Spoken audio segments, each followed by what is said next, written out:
नमस्कार बच्चों। आज हम शुरू कर रहे हैं पाठ साना साना हाथ जोड़ी, जिसकी लेखिका हैं मधु कांकरिया और पाठ की साहित्यिक विधा है यात्रा वृत्तांत। इस यात्रा वृत्तांत में लेखिका ने सिक्किम की यात्रा की है। गंगटोक और उसके आसपास के क्षेत्रीय में वह घूमी है। वहाँ जो भी उन्होंने देखा है वह सब कुछ इस यात्रा वृत्तांत में हमारे सामने प्रस्तुत किया है। इस पाठ के माध्यम से लेखिका यह भी हमें संदेश देना चाहती है कि आज भौतिकवादी युग में मनुष्य प्रकृति से दूर होता जा रहा है। अगर वह प्रकृति से अपना संबंध बना ले तो उसके जीवन में आनंद का संचार होना संभव है। चलिए शुरू करते हैं पाठ साना साना हाथ जोड़ी, जिसकी रचनाकार है मधु कांकरिया। मैंने हैरान होकर देखा, आसमान जैसे उल्टा पड़ा था और सारे तारे बिखरकर नीचे टिमटिमा रहे थे। दूर ढलान लेती तराई पर सितारों के गुच्छे रोशनियों की एक झालर सी बना रहे थे। क्या था वह? वह रात में जगमगाता गैंगटॉक शहर था।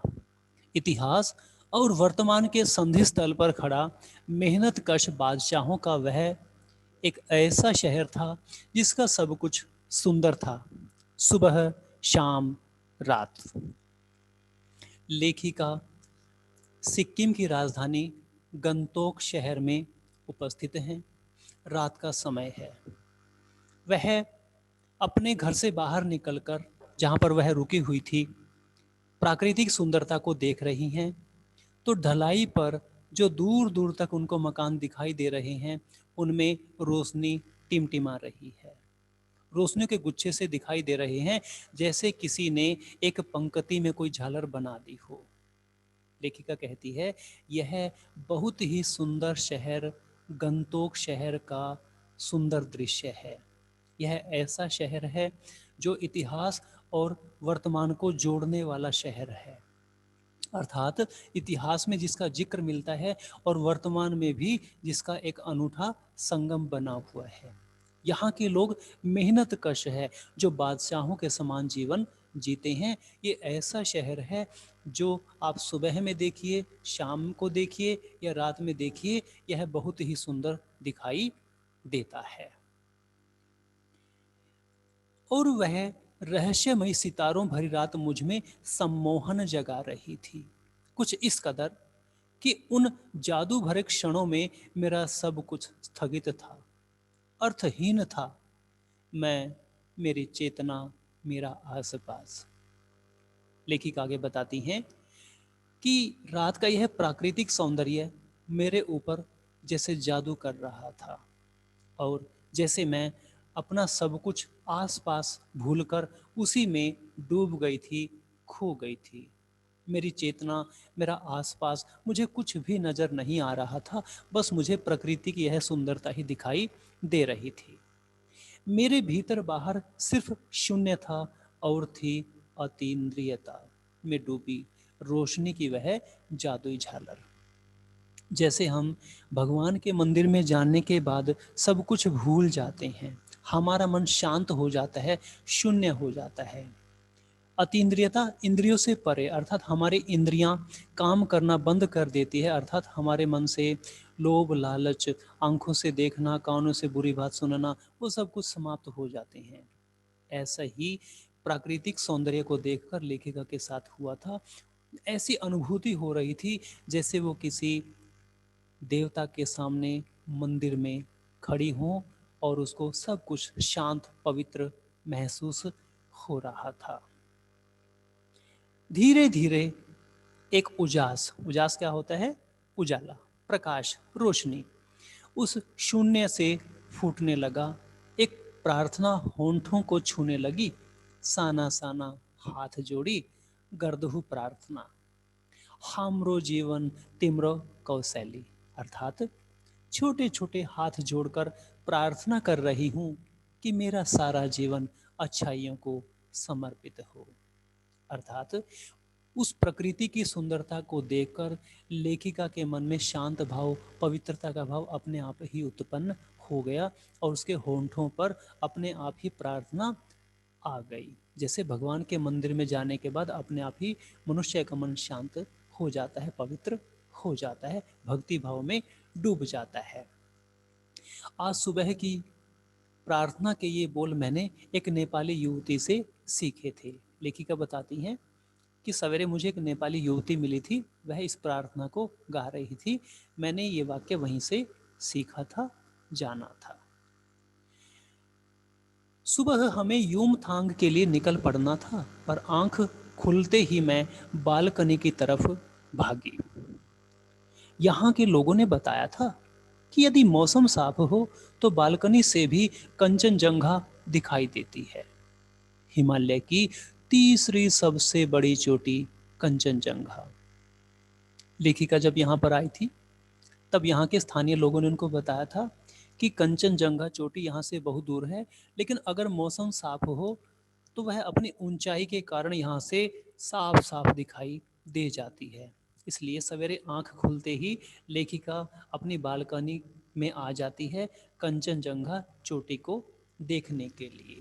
आज उनको युमथांग के लिए जाना था, इसलिए उनको लगा कि पहले मैं कंचनजंगा चोटी को देखती हूँ, जो हिमालय की तीसरी बड़ी चोटी है। कंचनजंगा जो चोटी है वह कहाँ पर है? वह नेपाल की सीमा पर स्थित है।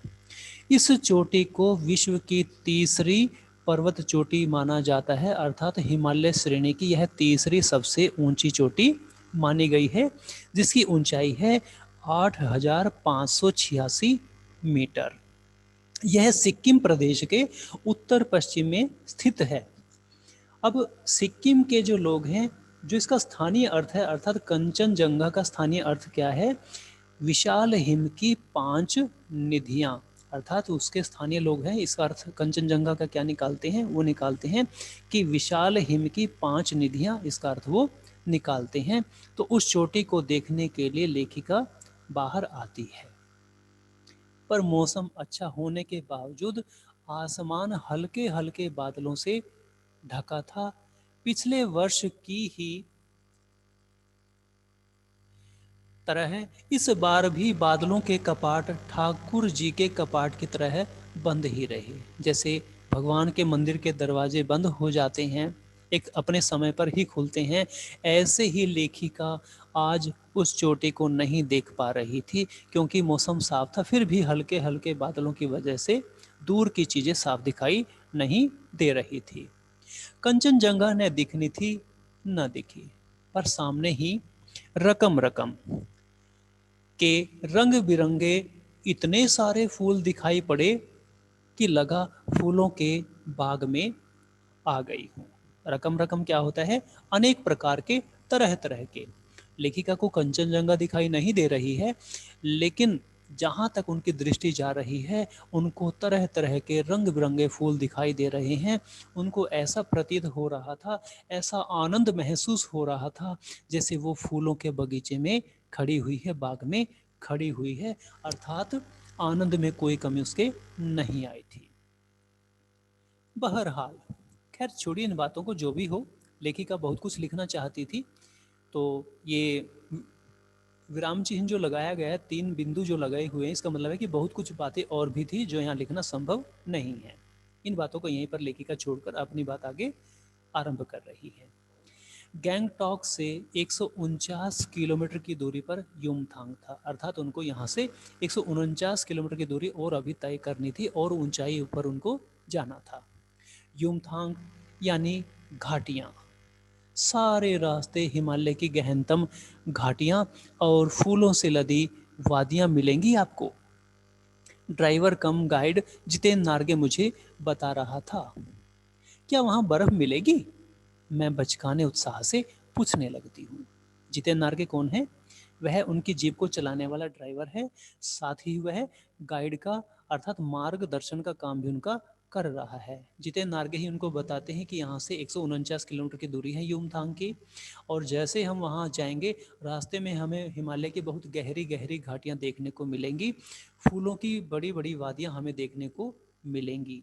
लेकिन लेखिका सोचती हैं, उनके मन में आ जाता है तो वह पूछ लेती हैं और कहती है कि क्या वहाँ बर्फ़ मिलेगी। जैसे कोई बच्चा एक छोटा सा प्रश्न पूछ लेता है, एक बचकाने वाली बात वो पूछ लेता है एक जोश में भरकर, वैसे ही लेखिका उनसे पूछती है। अर्थात उनका बर्फ़ देखने का बहुत मन हो रहा था।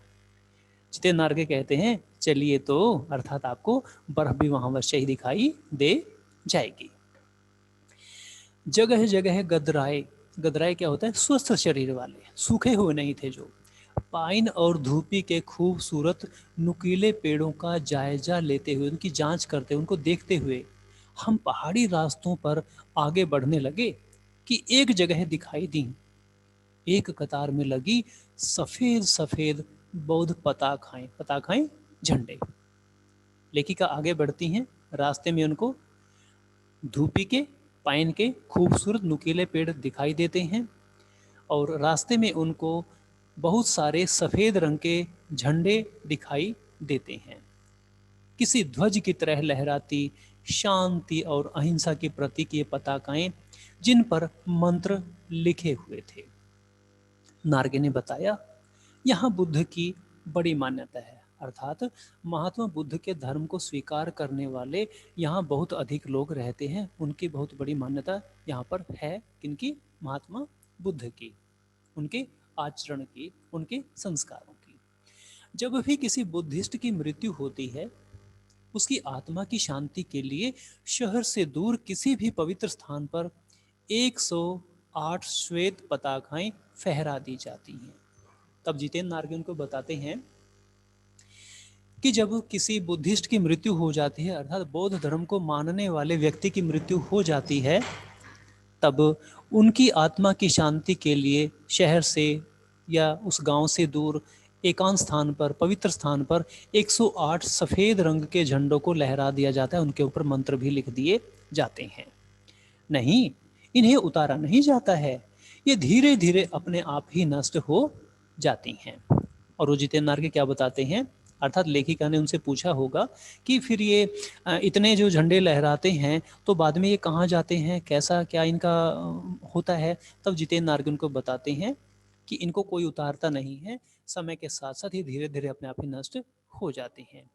कई बार किसी नए कार्य की शुरुआत में भी ये पताकाएं लगा दी जाती हैं, पर वे रंगीन होती हैं, अर्थात किसी व्यक्ति की मौत के बाद वहाँ पर उनकी आत्मा की शांति के लिए 108 सफ़ेद झंडे फहराए जाते हैं। लेकिन अगर कोई शुभ कार्य करना हो, किसी काम की शुरुआत करनी हो, तो वहाँ पर झंडे रंगीन होते हैं, रंग बिरंगे झंडे लगा दिए जाते हैं। नारगे बोलता जा रहा था और मेरी नज़र उसकी जीप में लगी दलाई लामा की तस्वीर पर टिकी हुई थी। कई दुकानों पर भी मैंने दलाई लामा की ऐसी ही तस्वीर देखी थी। जितेंद्र नारगे लेखिका को झंडों के बारे में बता रहे हैं, जानकारी दे रहे हैं, मार्गदर्शन उनका कर रहे हैं, लेकिन लेखिका का ध्यान जितेंद्र नारगे की जीप में लगी हुई दलाई लामा की तस्वीर पर टिका हुआ है। वो सोचती है कि यहाँ के लोग दलाई लामा पर बहुत अधिक विश्वास करते हैं, उनकी दलाई लामा में बहुत अधिक आस्था है, क्योंकि जीप के साथ साथ मैंने यहाँ की स्थानीय दुकानों पर भी दलाई लामा की तस्वीरों को देखा है। दलाई लामा कौन है? दलाई लामा किसी व्यक्ति विशेष का नाम नहीं है, अपितु यह तो एक पद का नाम है, यह तो एक पदवी है। दलाई लामा मंगोलाई पदवी है, जिसका अर्थ होता है ज्ञान का महासागर। लामा का अर्थ होता है गुरु, दलाई लामा का अर्थ क्या हुआ? ज्ञान का महासागर। वर्तमान में जो दलाई लामा है वो 14वें दलाई लामा है, अर्थात इनसे पहले 13 दलाई लामा बन चुके हैं। अब ये 14वें दलाई लामा जो वर्तमान में है, जिनका नाम है तेंजिंग ग्यात्सो। क्या नाम है इनका? तेंजिंग ग्यात्सो, जिनका जन्म 6 जुलाई 1935 को हुआ था।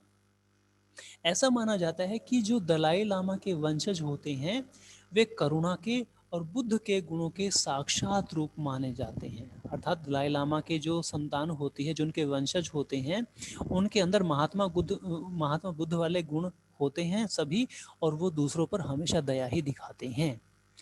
दलाई लामा अहिंसा के प्रतीक होते हैं।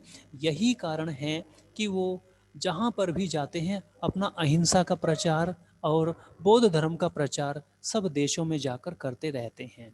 वर्तमान में जो दलाई लामा है अर्थात तेंजिंग ग्यात्सो हैं, वो शांति के लिए नोबेल पुरस्कार प्राप्त कर चुके हैं।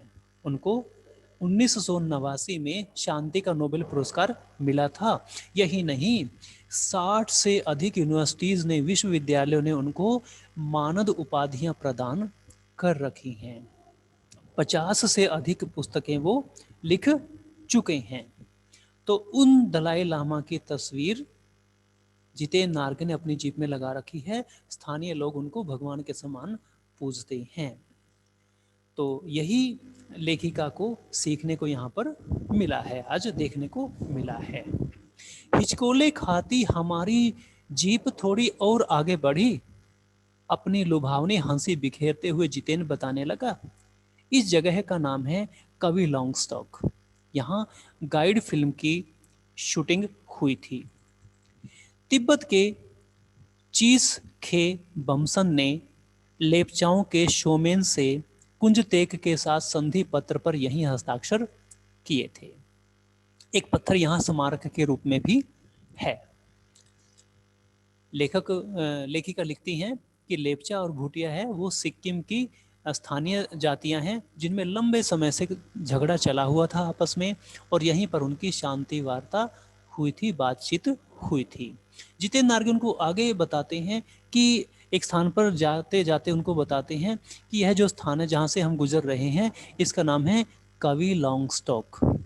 अर्थात जब वो योमथांग की यात्रा पर जा रहे हैं, जिसकी जो दूरी है वह 149 किलोमीटर है गंतोक से, तो रास्ते में उनको कवि लॉन्गस्टॉक नाम की एक जगह मिलती है। तो जितेन नार्गे उनका मार्गदर्शन करते हुए कहते हैं कि यह वही स्थान है जो जहाँ पर गाइड फिल्म की शूटिंग हुई थी।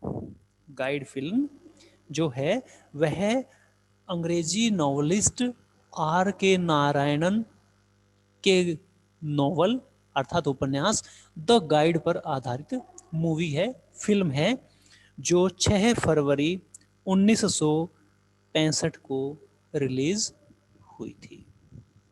यह भारत की सर्वश्रेष्ठ फिल्मों में से एक मानी जाती है और इसको राष्ट्रीय पुरस्कार भी मिल चुका है। इस फिल्म में पुरस्कारों की संख्या 1 से अधिक है। अर्थात इस फिल्म में चाहे वो नेता हो, अभिनेत्री हो, अभिनेता हो, निर्माता, निर्देशक, गीतकार, संगीतकार जो भी हैं, सबको अवार्ड मिल चुके हैं। अर्थात भारत की सर्वश्रेष्ठ फिल्म की शूटिंग इस स्थान पर हो चुकी है।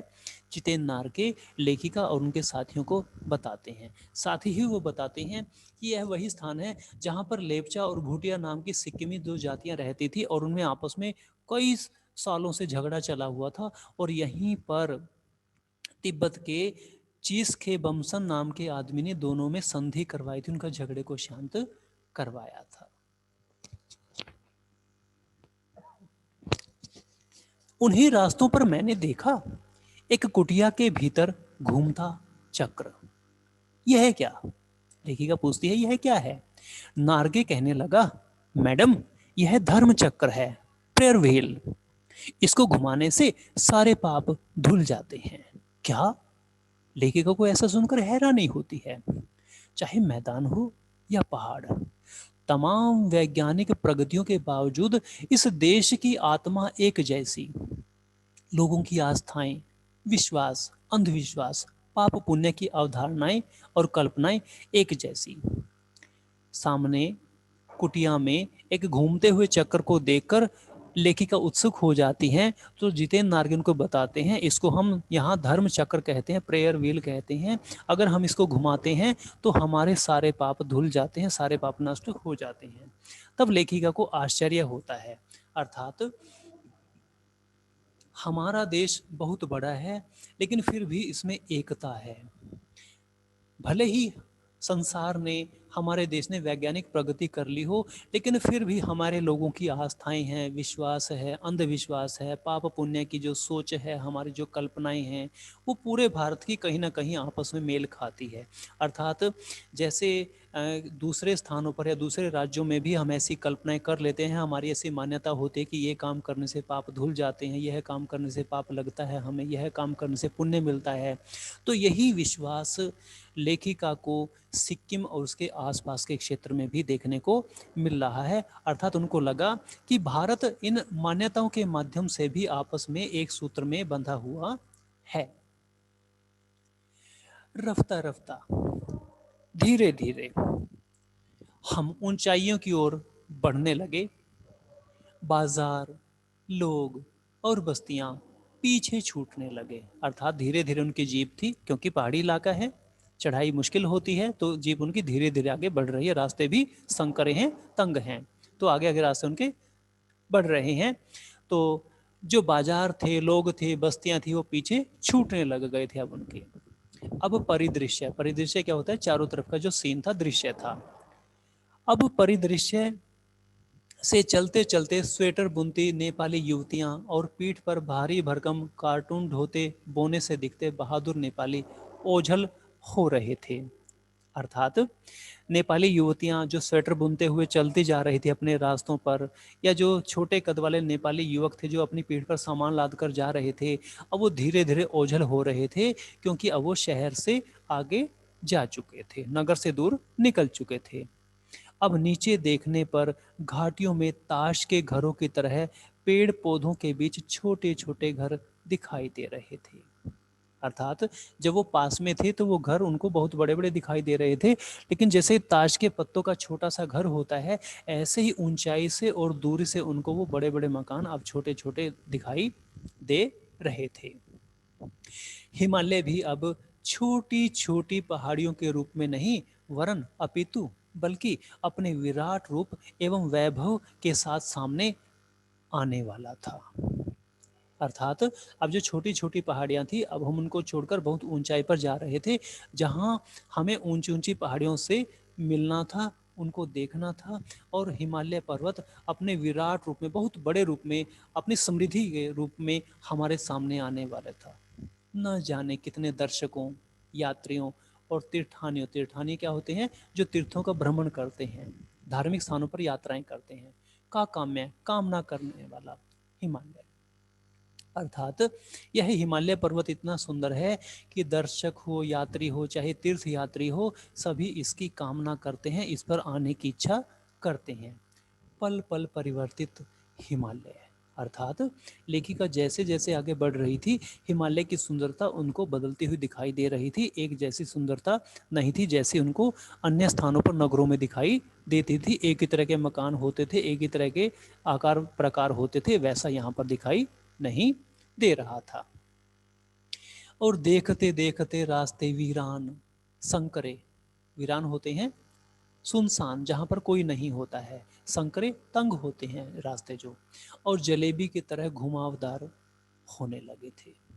हिमालय बड़ा होते होते विशाल कायल होने लगा। अर्थात बड़ा होते होते बहुत बड़ा आकार उसका दिखाई हमें दे रहा था। घटाएं गहराती गहराती पाताल नापने लगी। जो बादलों की घटाई थी वह नीचे तक हमें दिखाई देने लग गई थी। वादियां चौड़ी होने लगी, जो घाटियां थी वो चौड़ी दिखाई देने लगी थी अब, क्योंकि वो बहुत ऊंचाई पर चले गए थे। अब बीच बीच में करिश्मे की तरह रंग बिरंगे फूल शिद्दत से मुस्कराने लगे। बीच बीच में उनको रंग बिरंगे फूल दिखाई दे रहे थे, जो बहुत ही तेजी से, अधिकता के साथ, तीव्रता के साथ उनको ऐसे लग रहे थे जैसे वो मुस्कुरा रहे हों। अर्थात उनको बहुत अधिक फूलों के बगीचे सामने दिखाई दे रहे थे, जो प्रकृति की सुंदरता को चार चांद लगा रहे थे। उस भीमकाय, भीम के समान बड़े आकार का, पर्वतों के बीच और घाटियों के ऊपर बने संकरे कच्चे पक्के रास्तों से गुजरते यूं लग रहा था जैसे हम किसी सघन हरियाली वाली गुफा के बीच हिचकोले खाते निकल रहे हों। लेखिका को ऐसा महसूस होता है कि यहाँ जैसे हम कच्चे पक्के रास्तों से गुजर रहे हों और जैसे बहुत अधिक हरियाली वाली गुफा से हमारा सामना हुआ है और हम उसको पार करते हुए आगे निकल आए हैं आज। इस बिखरी असीम सुंदरता का मन पर इतना प्रभाव पड़ा कि सभी सैलानी झूम झूम कर गाने लगे। सुहाना सफर और ये मौसम हसी। ये गाना जो उनके साथी हैं और लेखिका है वो गाना शुरू कर देते हैं। यह गाना कौन सा है? यह गाना है 1958 1958 में रिलीज हुई मूवी, प्रदर्शित हुई मूवी मधुमती का प्रसिद्ध गीत है जिसको मुकेश ने गाया था। यह फिल्म भी, मधुमती फिल्म भी गाइड फिल्म के समान भारत की सर्वश्रेष्ठ फिल्मों में से एक मानी जाती है। तो लेखिका और उनके साथी इस सुहाने मौसम को देखकर, प्राकृतिक सौंदर्य को देखकर यही गाना गाना शुरू कर देते हैं। पर मैं मौन थी, बिल्कुल चुप थी लेखिका, किसी ऋषि की तरह शांत थी। मैं चाहती थी कि इस सारे परिदृश्य को अपने भीतर भर लूं। अर्थात लेखिका चाहती थी कि मैं अपनी आंखों से परिदृश्य, इस चारों तरफ के दृश्य को देखूं और अपने मन में इसको बैठा लूं। पर मेरे भीतर कुछ बूंद बूंद पिघलने लगा था। जीप की खिड़की से मुंडकी मुंडकी गर्दन निकाल कर मैं कभी आसमान को छूते पर्वतों के शिखरों को देखती, तो कभी ऊपर से दूध की धार की तरह झरझर गिरते जलप्रपातों को, जल के झरनों को। लेखिका प्राकृतिक सौंदर्य से आनंद की अनुभूति ले रही है, उनको आनंद आ रहा है। जहां उनके साथी अपनी मौज मस्ती में लगे हुए हैं, गीत गा रहे हैं, लेकिन लेखिका शांत ऋषि की भांति सब कुछ पी जाना चाहती है, इस आनंद को। वह जीप से बाहर गर्दन निकालकर आसमान को छूते पहाड़ों को देख रही है और पहाड़ों से जो दूध के समान सफेद पानी की धारा नीचे गिर रही है झरनों के रूप में, उनको देखकर आनंदित हो रही है। तो कभी नीचे चिकने चिकने गुलाबी पत्थरों के बीच इठला इठला कर बहती, चांदी की तरह कौंध मारती बनी ठनी तिस्ता नदी को, और साथ ही वह तिस्ता नदी की सुंदरता को भी देख रही है, जो गुलाबी पत्थरों के बीच से इठलाती इठलाती हुई, घूमती फिरती हुई, नाचती हुई आगे बढ़ रही है और जिसका पानी चांदी के समान चमक मार रहा है, सुंदर लग रहा है उनको। बनी ठनी जैसे बन ठन कर संवर कर आगे निकली है। यहाँ पर लेखिका ने तीस्ता नदी का मानवीकरण किया है। सिलीगुड़ी से ही हमारे साथ थी है तीस्ता नदी, अर्थात तीस्ता नदी के किनारे किनारे वह सड़क बनी हुई है जिस पे लेखिका अपने साथियों के साथ सफ़र कर रही है। सिलीगुड़ी से जब वो चले थे, वेस्ट बंगाल से जब वो चले थे, तो वहीं से इस नदी से उनका संबंध बना हुआ है। पर यहाँ उसका सौंदर्य पराकाष्ठा पर था, पराकाष्ठा पूरी ऊंचाई पर था। अर्थात भले ही तीस्ता नदी से उनका संबंध काफी पहले से रहा है, लेकिन यहाँ पहुंचकर उसका सौंदर्य सबसे अधिक उनको दिखाई दे रहा था। इतनी खूबसूरत नदी मैंने पहली बार देखी थी। मैं रोमांचित थी, पुलकित थी, प्रसन्न दिखाई दे रही थी खुद को। चिड़िया के पंखों की तरह हल्की थी। जैसे चिड़िया पंख से उड़ना शुरू कर देती है, वैसे ही प्राकृतिक सौंदर्य में लेखिका का मन भी उड़ रहा था। अब वो महसूस कर रही थी कि जैसे मैं जीप में नहीं बैठी हूँ, मैं इन झरनों में, इन नदी के ऊपर, इन खुले खुले आसमान में मैं भ्रमण कर रही हूँ, मैं घूम रही हूँ। मेरे नगपति मेरे विशाल, नगपति पर्वतों के स्वामी अर्थात हिमालय पर्वत, मेरे विशाल। मैंने हिमालय को सलामी देनी चाहिए कि तभी जीप एक जगह रुकी। खूब ऊंचाई से पूरे वेग के साथ ऊपर शिखरों के भी शिखर से गिरता फेन उगलता झरना। लेखिका कहती हैं कि थोड़ा जाकर हमारी जीप रुक गई थी और हमें एक झरना दिखाई दे रहा था जो झाग से उगल रहा था, अर्थात बिल्कुल साफ स्वच्छ पानी उसका हमें दिखाई दे रहा था। इसका नाम था सेवन सिस्टर्स वाटरफॉल। फ्लैश चमकने लगे। सभी सैलानी इन खूबसूरत लम्हों को, इन खूबसूरत पलों को की रंगत को कैमरे में कैद करने में मशगूल थे। अर्थात सभी जो उनके साथी थे वे इन सुंदर स्थानों की, इस सुंदर झरने की फोटो लेने में मशगूल थे, व्यस्त थे, वो बिजी हो गए थे, जबकि लेखिका का ध्यान कहीं और ही था। आदिम युग के किसी अभिशप्त, अभिशप्त क्या होता है, जिसको अभिशाप मिला है, शापित है जो, राजकुमारी सी मैं भी नीचे बिखरे भारी भरकम पत्थरों पर बैठ झरने के संगीत के साथ ही आत्मा का संगीत सुनने लगी। झरने का पानी नीचे गिर रहा था, उसमें से एक अलग तरह का संगीत, प्राकृतिक संगीत उत्पन्न हो रहा था जो आनंद की अनुभूति करवा रहा था। लेखिका को लगा जैसे ये मेरी आत्मा का संगीत उससे मिल गया है, और वो वहाँ उसका आनंद लेना शुरू कर देती है। ऐसा महसूस करती है जैसे उनको कोई अभिशाप मिला है, कोई राजकुमारी है वो, और वह यहाँ पर आई हुई है। थोड़ी देर बाद ही बहती जल धारा में पांव डुबोया तो भीतर तक भीग गई। मन काव्यमय हो उठा, सत्य और सौंदर्य को छूने लगा।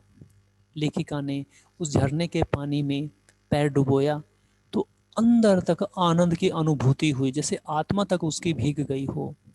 मन कवितामय हो गया उनका, जैसे कविता एक मन से निकल रही हो कोई, और मन में जैसे सत्य का संचार हो गया, अर्थात मन में सच्चाई अपने आप ही उत्पन्न हो गई, उसकी सुंदरता मन में अपने आप ही छा गई। अर्थात जैसे मंदिर में जाकर हमारे मन में पवित्रता आ जाती है, हमारे मन के पाप दूर हो जाते हैं, वैसे ही लेखिका को एहसास हो रहा था।